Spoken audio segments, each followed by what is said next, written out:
The way you enter my brain, you dey make me the crazy go. This man say, and if I buy Range Rover, I go buy Lamborghini as well. Me I define my way, my brother find your way too. Life now turn by turn. Demain pour toi va sortir. Yo Stan. Yeah, mec. Comment bro?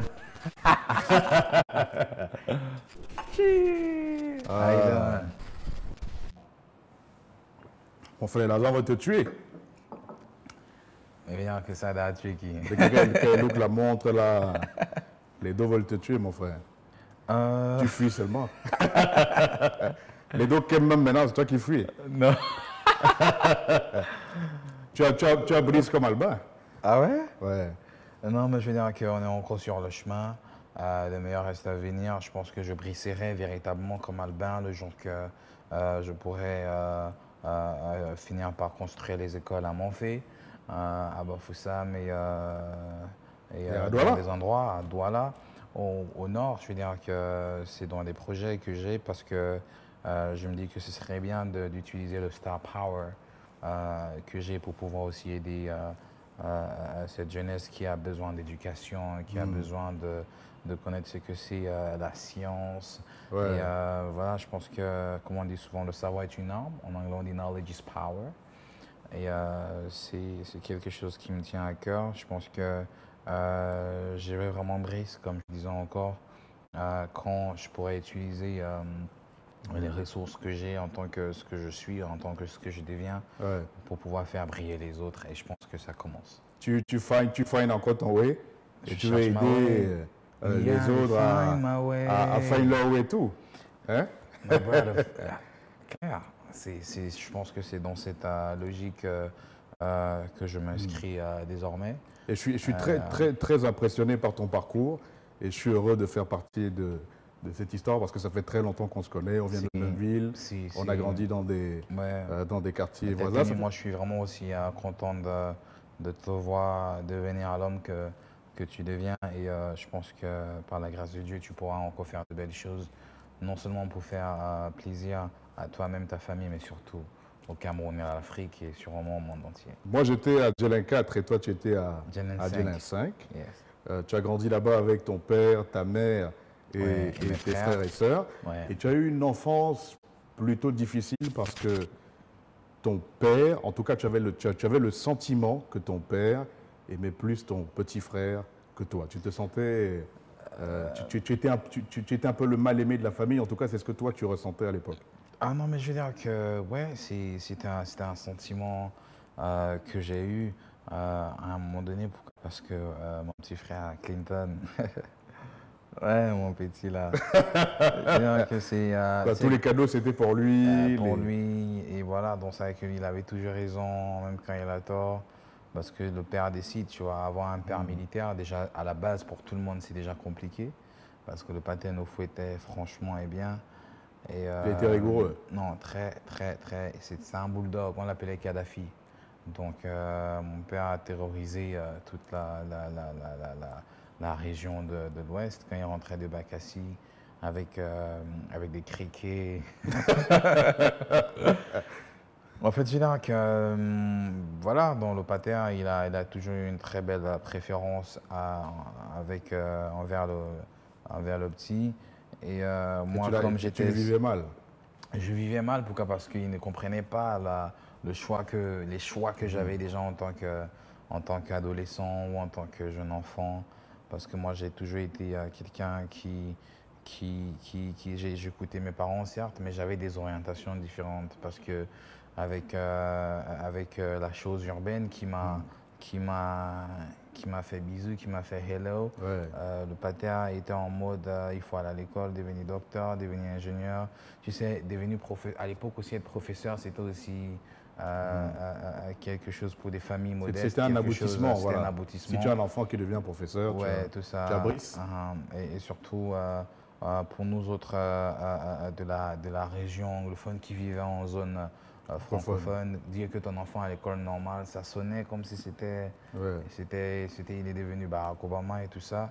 Donc, le pâté aurait préféré que je sois... mais j'ai toujours été brillant, pourquoi? Parce qu'à l'école, j'ai toujours été premier. C'est vrai que c'est à partir de secondes que ça basculait un peu parce qu'il fallait que je partage ma passion et l'école à la fois. Ta passion pour le rap, ouais. qui vient en partie de ton grand frère, qui était à l'université et qui ramenait, chaque fois qu'il venait à la maison, des cassettes de hip-hop et de musique américaine. Ouais. Mais je veux dire qu'en dehors de mon grand frère qui s'appelle Elvis, j'ai aussi un grand cousin qui s'appelle Danny, qui étant à l'université de Chong, revenait à chaque fois avec des CD de Kid Sweet, de Guinea Wine et tout ça. Mais quel gars, à l'époque des VCD là, tu vois, les VCD qui... Oh, je me rappelle. Les couleurs, là, ça donnait les couleurs là, quand tu avais ça. Tu avais avec Made in China. Made in China, c'est-à-dire que je me voyais déjà comme une star depuis la base. Mais je pense que même à l'école primaire, parce que quand je regarde, même quand je faisais mon poème, à l'école maternelle, tu sais, à la sortie de l'école maternelle, il y a toujours c'est des écoliers, je sais pas. Ouais. Bref, les enfants de la maternelle viennent faire des sketchs et tout ça. J'ai récité un poème et j'avais déjà la posture façon de guerrier. Mais je veux dire, les dames qui nous encadraient n'arrivaient même pas à comprendre. Mais c'est quel enfant ça? Donc je pense que je suis né comme ça, ayant toujours cette envie de devenir quelque chose qui était, pour une ville comme Bafoussam à l'époque,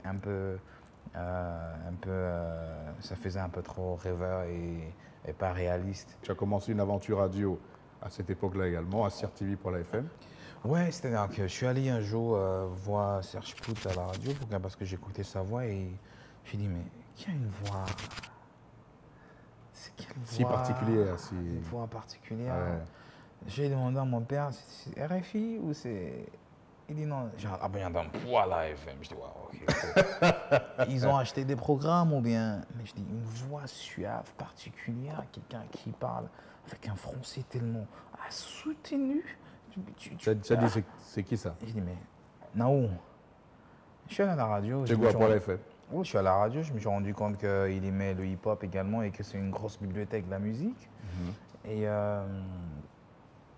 arrivé là-bas, j'avais ma démo. Et je suis arrivé là-bas, j'ai rappé, il a tellement aimé ma voix. Et il m'a proposé de venir commencer à faire l'émission avec lui puisque c'était les vacances. Je me suis dit, ok. Et l'émission s'appelait Groove. Groove. Ouais. Et voilà, j'ai commencé à faire la radio. J'ai fait 1 semaine, 2 semaines, 3 semaines. Yona Châtelain, qui est le chef de chaîne adjoint. Adjoint, ouais. Directeur des programmes. Parce qu'il y avait le directeur de programme et... Il y avait Dalova Mokake qui était directrice générale. Qui était directrice et tout ça. On me propose une émission que le gars, il est trop fort. Donc, c'est-à-dire que je viens apprendre, on m'entend parler. More speaking English and French at the same damn time, you know what I mean? Just, so, because I brought this bilingual touch, you know what I mean? Like this American kind of flow, like, damn. So, Yona Châtelain said, okay, this guy is very interesting, so let's get him on the show. Et après avoir animé le show en duo avec Serge Pout, il y avait une émission qu'on appelle Cocktail Hit Parade. Cocktail Hit Parade, ouais. Ouais, qui est animée par... Jean-Robert Tchatcho. Jean-Robert Tchatcho, le vieux. La Tchatcho Mania. Ouais, la Tchatcho Mania. Et c'est vrai qu'il va en là, vacances. tu me ramènes dans des trucs. Mais je veux dire, c'est notre vécu. Je veux dire que lui, il était en vacances et on m'a demandé de faire l'émission. Donc, je viens rapper dans une radio, on me demande de commencer à animer. La semaine qui suit, on me donne une émission. Quelle évolution! Et à cause de tout ça, les conflits avec ton père s'accentuent parce qu'il n'est pas d'accord avec la radio et le hip-hop. Oui, parce qu'il ne veut même pas entendre parler. Et ça va loin parce qu'il refuse de t'aider à faire ta carte d'identité nationale. Oui, parce qu'il fallait que je m'inscrive à étant Martin Luther King, qui était un collège privé à ce moment-là. Je pense qu'il fallait que je passe en tant qu'un candidat libre et il fallait forcément la carte d'identité. Il a refusé carrément, il n'était pas avec moi, il n'était pas dans mon délire. Et grâce à Dieu, j'ai un ami à ma mère qui est décédé aujourd'hui, M. Mba, paix à son âme. Il m'a fait la carte et tout ça parce que c'est des mecs qui dealaient dans des cartes et des birth certificates, des choses de certification, des trucs de la préfecture et tout ça. Parce que ma mère, elle a travaillé à la préfecture, donc il a fait ça. Et ça m'a permis de m'inscrire directement chez Win, tu vois. Tu en voulais à ton père à cette époque-là ou pas? Un peu, tu vois. Est-ce que tu lui en voulais de ne pas te comprendre, d'être aussi dur avec toi? Si, pourquoi? Parce que je pense que chaque enfant a besoin surtout d'amour et surtout si tu vis dans une condition de famille, on est dans une même maison, tu as l'impression que le pata avec les autres, il n'est pas avec toi. Pourquoi? Parce que tu as une vision différente, c'est un peu compliqué. Donc ça rentre un peu dans le truc qu'on a en Afrique où les parents ne sont pas très supportive of what the visions that the kids have and everything. So, pour moi, je suis tombé amoureux de la culture urbaine depuis très longtemps et c'était un peu compliqué. Et moi, j'étais un rêveur, frère. Tu vois, non, j'étais un rêveur. Je rêvais même des filles. C'est-à-dire qu'il y avait des filles que je pouvais pas, que je voulais être. Il y avait des gars que je voulais être, mais que je ne pouvais pas. Tu n'avais pas le niveau. J'avais pas le niveau parce qu'il y avait des grands frères qui étaient déjà tellement puissants et voilà. Mais moi, je m'inspirais de ça. J'écrivais des chansons. Il y a des gars, frère. Je t'assure, il y a beaucoup de gars que la seule chance que tu avais de leur serrer dans tes bras, c'est quand tu allais dormir. En rêvant, tu rêves là. Oh, ma chérie. Oh. Et le matin, tu vois que non,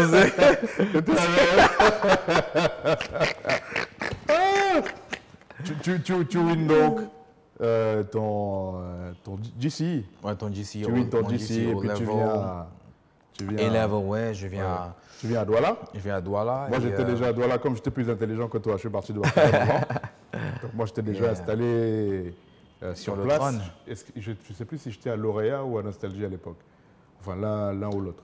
Ah, ok, mais je ne sais plus, je ne me rappelle plus très bien.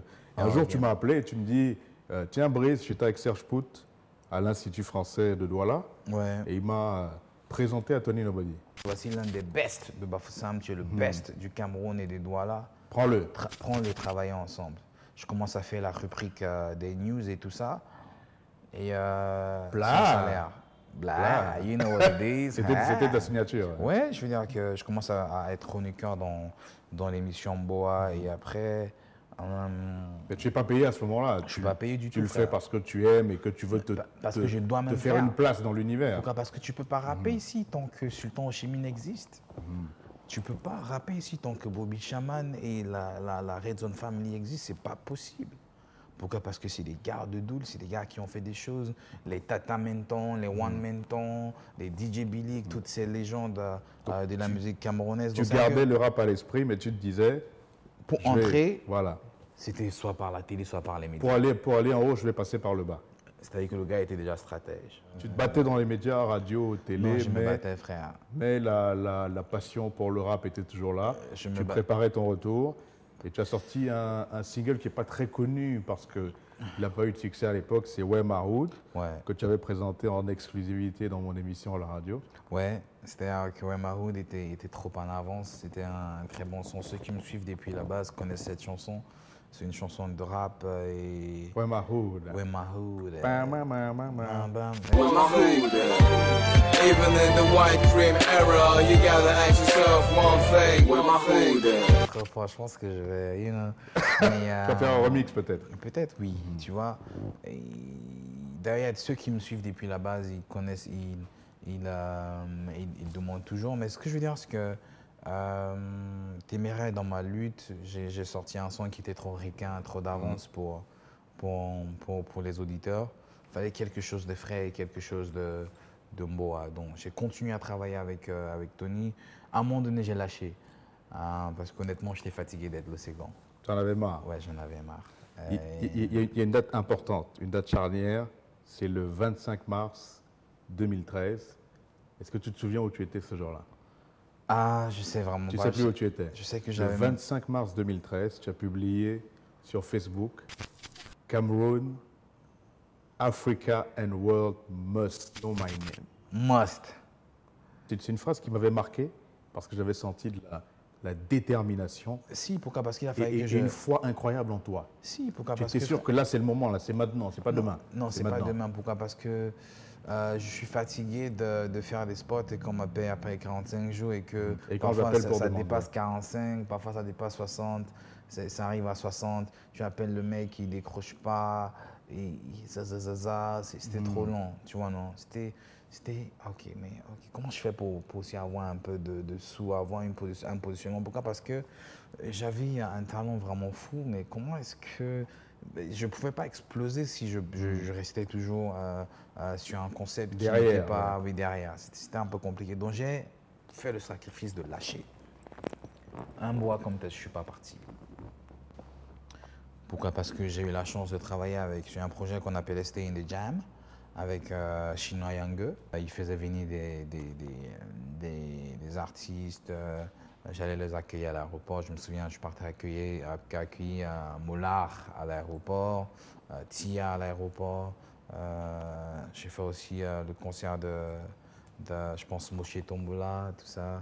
Donc je me débrouillais. Mais là-bas, il y avait un peu de sous, pas beaucoup, mais un peu. Donc je disais, ok, que tu allais faire un boa pour rien, un boa hip-hop, un boa contest pour rien. Ouais.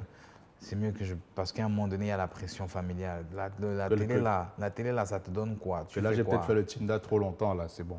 Oui, mais là-bas aussi, dis-toi que quand je travaillais aussi en tant que présentateur sur des gros événements, je faisais, on allait en boîte présenter les artistes à Yaoundé. J'étais avec Jonathan, qui est mon compagnon de toujours.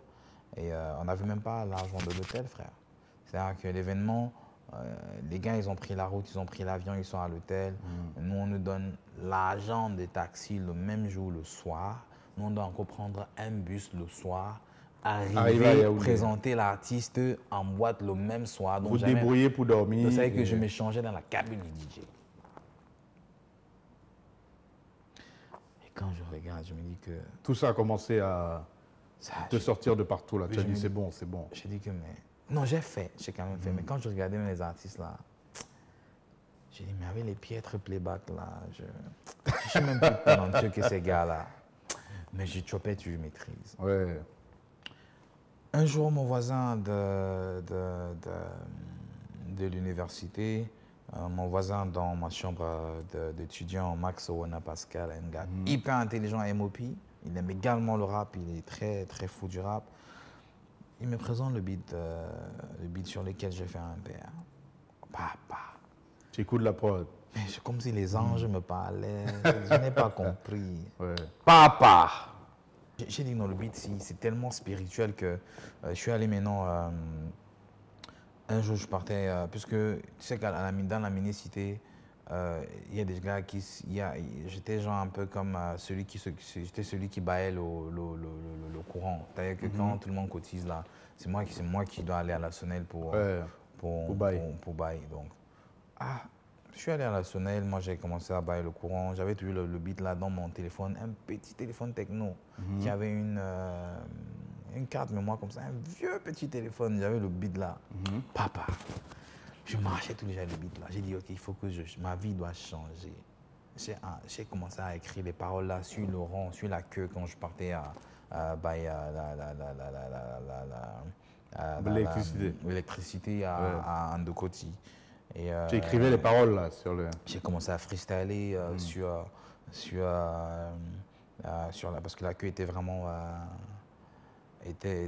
longue et tu sais qu'au quartier, il y avait les mots gars. On dit quoi, père? Tu vas au père? Ouais, père, ça chauffait à l'époque là. Ouais. Ça chauffait. C'est comment non père? Tu vois, non père, ouais. Papa. Mon père. Mon père.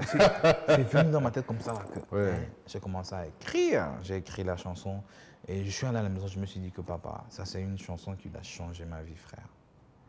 Pourquoi? Parce que je faisais des spots. Je me souviens, il y avait un spot de Boa comme Test qui passait même sur Trace. Je voyais comment je fais une voix, ma voix passe sur Trace. C'est bien, mais je n'ai même pas de quoi payer. Tu n'as même pas été payé. Ouais. J'ai dit, mais est-ce que je vais vivre comme ça toute ma vie? Moi, j'ai tout lâché. J'ai dit, OK, frère, je me concentre. Je me suis mis dans le noir, dans la maison. J'ai eu la chance que ma grande sœur Comfort m'a donné son ordinateur Samsung, un laptop. Et j'ai acheté des micros. J'ai acheté un micro, un petit micro chez Fatal Prophet, qui était l'un des meilleurs, l'un des kings du rap. Ça, mais qui s'est retrouvé à Douala. Voilà, mais il ne rappait plus. Il faisait beaucoup plus dans l'imprimerie et tout ça. Donc, il avait son micro. J'ai demandé s'il a dû son micro là. J'ai acheté. Donc, j'ai monté, j'ai monté mon petit studio à la maison. Et c'est comme ça que j'ai commencé à enregistrer mes démos et tout ça. Soft Touch, j'ai fait la rencontre de Soft Touch à travers un gars qu'on appelle Ivix, un très bon producteur de son. Et voilà, on est resté toujours bien et jusqu'à aujourd'hui, boum. J'ai fait un père dans la chambre. Maintenant, je dis, OK, il y a Bill Niamey, que je connais quand même parce que je... Qui est un gars simple, qui est cool. Un gars cool. Je les mettais quand même en haut dans mes news dans Boa. Et son studio était pas loin de chez toi en plus. C'était pas loin, donc il ne peut pas quand même me refuser ça. Donc je commence à enregistrer le son. Donc j'avais déjà le son là dans mon cœur. Donc le studio, c'était seulement pour accomplir ce que j'avais dans mon cœur. Donc c'était pas pour que le gars me dirige. C'était pour qu'il enregistre ce que j'ai. Donc tellement le son a été là figé dans ma tête. J'ai écrit ça là. Tu savais exactement comment... Non, papa, même les entre Charlotte, Panda, Mario, j'avais calculé tout. Tu avais enregistré, réenregistré, réécrit. J'ai ça 3 fois. Bill Mucha a un peu mixé. Bill Niamey a mixé. Et Stéphane Akama masterisé. Been walking so hard with the king, yo. Thank you, Tony Nabadi, this is me, Quand tu as eu ce titre-là avec qui tu avais un feeling particulier, tu te sentais habité, tu t'es dit ça, c'est la chanson qui va changer ma vie. C'est la chanson qui va changer ma vie. Donc dès lors que j'ai la photo là, j'avais 2 photos. La photo où mon visage n'est pas dévoilé. Oui, et une autre photo. On voit toujours à peine mon visage parce que la casquette est... Ouais, et sur la casquette, il y a le logo de Moderland. Aussi, déjà. C'est-à-dire que j'avais déjà, une vision marketing, même sans le savoir, qu'il faut une identité, il faut ci, il faut ça, il faut ça. J'ai la chance d'être contacté par une jeune dame qu'on appelle, une jeune jolie dame, qu'on appelle Cynthia Tabé, qui connaît du PR, qui vit à Londres, qui dit que non, mais le gars, si on aime sa façon d'être, il a une vision, la façon et tout. Donc, nous, on a commencé à travailler ensemble. Donc, je me suis entouré, on a fait des t-shirts, on a commencé à avoir... Ma grande sœur m'a beaucoup aidé, ma grande sœur. Pour le clip, pour le clip. Et t'as aidé à financer le clip. Et financer le clip. Et j'ai aussi mon ami Lester, Lester Melon, avec qui j'ai grandi à Bafsam. Je pense qu'il m'a donné, si c'était pas 50, c'était 100 000. Il fallait une voiture. Tes proches se sont cotisés pour t'aider à faire ce clip. Et il me dit que la majorité m'ont dit que Stanley te donne l'argent, c'est pas parce qu'on croit vraiment à ce que tu fais là, mais parce que la détermination que tu as là, tu l'as fait ici, là, quand tu ça donne envie de te soutenir. Ça donne envie de te soutenir, mais ton son là, on n'est pas sûr. On ne sait pas. Tu vois, non. Donc ils m'ont donné l'argent. Ouais. Et voilà, j'ai fini par tourner, mais j'ai tourné ça en 2 phases. N'oublie pas qu'il y a aussi Armando Capezali. Capezali, qui avait monté un label à l'époque, Famiglia. Et l'Italien qui m'a donné un coup de main également. Parce que et t'as donné de l'argent pour le clip aussi? Si, il m'a donné un coup de main, je pense. Mais j'ai marché derrière lui parce qu'il fallait que je parte poireauter là où il buvait, dans un pub quelque part. Et, parce que j'ai tourné le clip aussi en 2 mois. Donc ça fait que quand tu regardes bien même la Chrysler qu'il y a dans un MPR, je suis dans une autre voiture. L'intérieur c'est une autre voiture, l'extérieur c'est une autre voiture. Mais le montage, tu peux pas savoir. Give it up for Stanley Ina!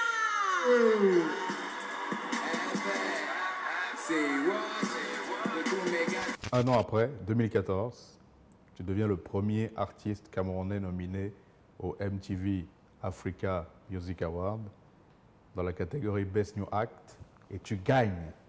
Devant Fino. Face à des gars comme Fino. Burna Boy, Uhuru, Heavy K, des gars qui sont dans une industrie beaucoup plus avancée. L'Afrique du Sud, très avancée, Brice. Le Nigeria, très avancé. Et tu as gagné. Mais quand je regardais ça, j'avais peur, le nombre de vues que les gars avaient. Tu vois, c'est 5 ans après que, c'est près de 4 ans après qu'MPA a eu le million. Pourquoi? Parce que je suis venu à une époque où Internet n'était pas encore véritablement, il y avait la pénétration, n'était pas comme maintenant. MPR Au Cameroun. Au Cameroun, MPR reste l'un des sons les plus costauds du game. Et sinon le son le plus costaud du game jusqu'ici. Mais ça a juste 1 million, alors que tu vois, parce que je suis un peu le cobaye. Je suis le cobaye de la transition. Et donc, Moi, te voilà, ouais. parti de Bafoussam. Déjà à ce moment-là, 2014, te retrouvant avec un MTV African Music Award. Oui, mais c'était fou. C'est ça qui m'a fait comprendre, peut-être un peu plus tard aussi, que le Cameroun est un pays tellement fort, Brice. Le Cameroun est fort. Parce qu'avec un taux de pénétration d'Internet assez bas à l'époque, et face à des artistes géants. Et une petite population comparée au population, Nigeria. comparée au Nigeria et même à l'Afrique du insignifiante Sud. même comparée au Nigeria. Qui commence à peine à comprendre la chose urbaine. Soutenir un enfant comme moi, jusqu'à ce qu'on est allé gagner les MTV African Music Awards à Durban, en Afrique du Sud, mon premier voyage, frère. Ou quand j'ai vu Trey Songz, pour te dire vrai, Ouais. j'ai un peu pas. Il dit, hey, T'as dit, hey. c'est Trey Songz que je vois là. J'ai vu French Montana et j'ai vu Khloé Kardashian. Tu te dis, on est au même endroit là, c'est vrai Au même qu'on est au endroit. même endroit où... Je rencontre Davido d'ailleurs, c'est là-bas que je l'ai rencontré. Lui-même, il me salue avec un respect. J'ai dit, ok, c'est lui ou bien c'est son... Il t'a salué avec un respect avant ou après ta victoire? Non, même avant. Ok. Il a toujours été respectueux. C'est Ok. Wizkid qui faisait un peu façon. Ice Prince aussi, il faisait façon. Ah, Ice Prince aussi, tu l'as rencontré Oui, là-bas. oui, avant, Ouais. il a fait façon. Sarkozy a toujours été pisse. Ouais. Mais il a été pour le plus quand j'ai gagné. C'est quand j'ai gagné que tout a changé. Ils se sont dit, Non, voilà Papa, un garçon qui compte. Papa, quand on lisait ma catégorie, tu sais comment j'ai su que je pouvais win? On m'a dit, Comment? viens t'asseoir, viens t'asseoir, viens t'asseoir. Bah, c'est qu'il faut que tu viennes, Charles. Ouais, t'as dit, hey! C'est à dire, frère. The most high, yeah. It's like ra-da-da-da, ra-da-da-da-da-da-da-da-da. Uh-oh.